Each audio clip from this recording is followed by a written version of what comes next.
जैसा कि आप देख रहे हैं कि आज राष्ट्रीय संविधान दिवस है और प्रार्थना में भी आपको संविधान के बारे में कहा गया है कि कोई भी देश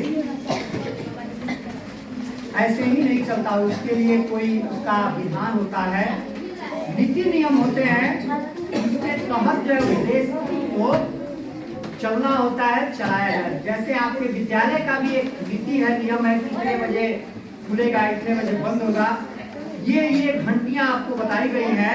इसी तरह संविधान ये अधिकार आपको शिक्षा के क्षेत्र में आपको प्राप्त है, अवसर उनके तहत आपका विद्यालय चलता है। वैसे ही जो है सबके लिए, देश के नागरिकों के लिए, उनके अधिकारों की रक्षा के लिए ये संविधान का निर्माण किया गया। जहाँ की देखेंगे संविधान जो है आपका बनाने की शुरुआत हुई आपको 9 दिसंबर 1946 से और इसको बनाने में 2 वर्ष 11 माह 18 दिन लगे और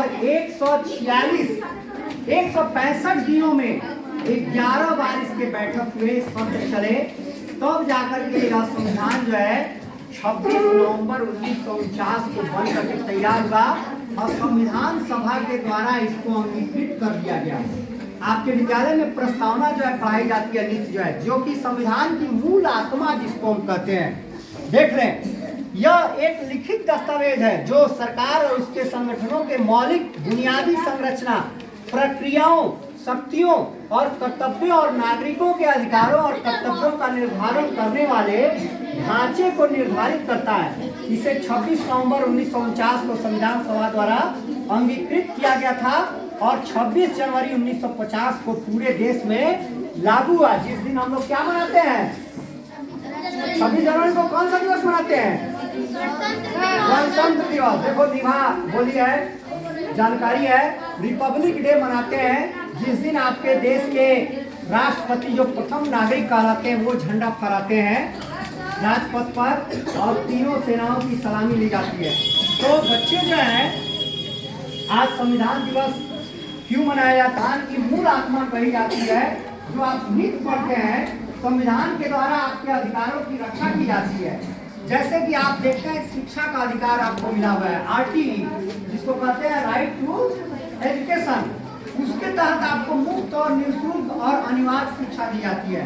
आपको कोई चीज जो है पोशाक आप लोग को बनाने होते हैं वो सरकार देती है, आपको किताबें सरकार देती है, मुफ्त छात्रवृत्ति मिलती है सभी बच्चों को जिनकी उपस्थिति 75% है, कम रहेगी।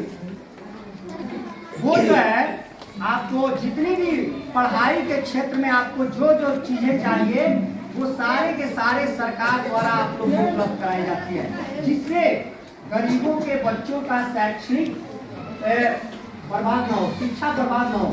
आप पढ़ेंगे लिखेंगे, एक सुसंस्कृत नागरिक बनेंगे तो आप अपने समाज संग अपने व्यक्तित्व का विकास करेंगे, अपना विकास करेंगे, साथ में समाज और देश का विकास करेंगे, अपनी भूमिका का निर्वहन राष्ट्र में करेंगे।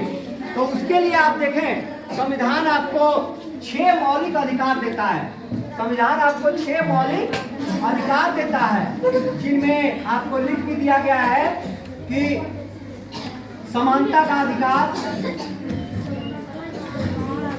स्वतंत्रता का अधिकार, शोषण के विरुद्ध अधिकार, धार्मिक स्वतंत्रता का अधिकार, संस्कृति और शिक्षा संबंधी अधिकार, संवैधानिक उपचारों का अधिकार, ये सभी आपको राइट्स मिले हुए हैं। लेकिन इनके राइट्स को प्रयोग करने के लिए आपको 11 जो है मौलिक कर्तव्य भी बताए गए हैं। आप घर में जन्म ले लें अपने और आप अपने कर्तव्यों का निर्वहन अपने माता पिता, भाई बहनों, माता पिता के साथ न करें और तब अधिकार की मांग करें तो क्या यह न्यायोचित है?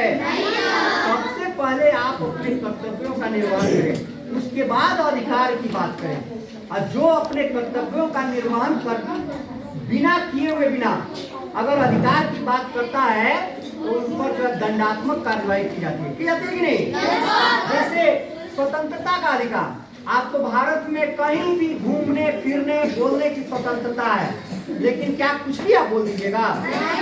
आप राष्ट्र विरुद्ध बात कीजिएगा, आप समाज और धर्म संप्रदाय की बात कीजिएगा, तो ये सारी चीजें आपको संविधान देता है और इनको आपको समझना है। इसीलिए संविधान दिवस हम मनाते हैं और संविधान के मूल जो तत्व हैं, मूल जो उसमें आर्टिकल्स हैं, अनुच्छेद है, उनको समझना है और उसके अनुसार ही हमको अपना कार्य करना है, तब जाकर के हम माने कि सही मायनों में हम भारतीय हैं।